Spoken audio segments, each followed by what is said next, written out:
Minerva അക്കാദമിയിൽ 3-ഇയർ degree കോഴ്സുകൾ ആരംഭിച്ചിരിക്കുന്നു. Medical lab technology, operation theatre technology, cardiac care technology, dialysis technology, hospital sterilisation CSSD, radiology technology, optometry technology കൂടാതെ hospital management MBA കോഴ്സുകളും ആരംഭിക്കുന്നു. Minerva academy. Contact number 9995373833 അല്ലെങ്കിൽ 9895841933. Minerva Academy, Skill and Professional studies.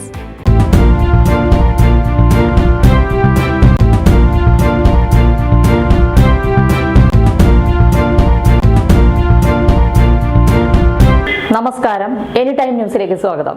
മാധ്യമങ്ങൾക്കെതിരെ അതിരൂക്ഷ വിമർശനവുമായി MLA Xavier Chittilappilly. ചില മാധ്യമങ്ങൾ കൂട്ടത്തല്ല് quotation പ്രവർത്തനമാണ് നടത്തുന്നതെന്ന് അദ്ദേഹം പറഞ്ഞു. വിവിധ ആവശ്യങ്ങൾ ഉന്നയിച്ച് കേരള സ്കൂൾ ടീച്ചേഴ്സ് അസോസിയേഷൻ തൃശൂരിൽ സംഘടിപ്പിച്ച ജില്ലാ മാർച്ചും ധർണയും ഉദ്ഘാടനം ചെയ്തുകൊണ്ട് സംസാരിക്കുകയായിരുന്നു MLA. എല്ലാ കാര്യങ്ങളിലും എല്ലായ്പ്പോഴും സംസ്ഥാന സർക്കാരിനെതിരെ നിലകൊള്ളുകയാണ് കേന്ദ്ര സർക്കാരും കേരളത്തിലെ UDF പ്രതിപക്ഷവും. ഇവർക്കൊപ്പം ചേർന്ന് ചില മാധ്യമങ്ങൾ കൂട്ടത്തല്ലിൽ കൊട്ടേഷൻ എടുത്ത് പ്രവർത്തിക്കുകയാണെന്നായിരുന്നു MLAയുടെ വിമർശനം. കേരളത്തിന്റെ എല്ലാ ആവശ്യങ്ങളും നിരന്തരമായി കേന്ദ്രം ഇല്ലാതാക്കുകയാണ്.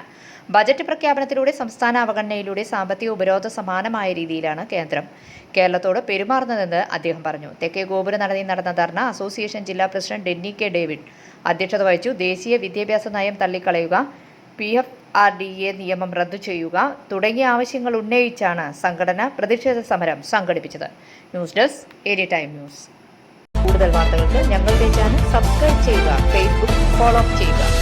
വാർത്തകൾ വേഗത്തിലറിയാൻ എനി ടൈം ന്യൂസ്.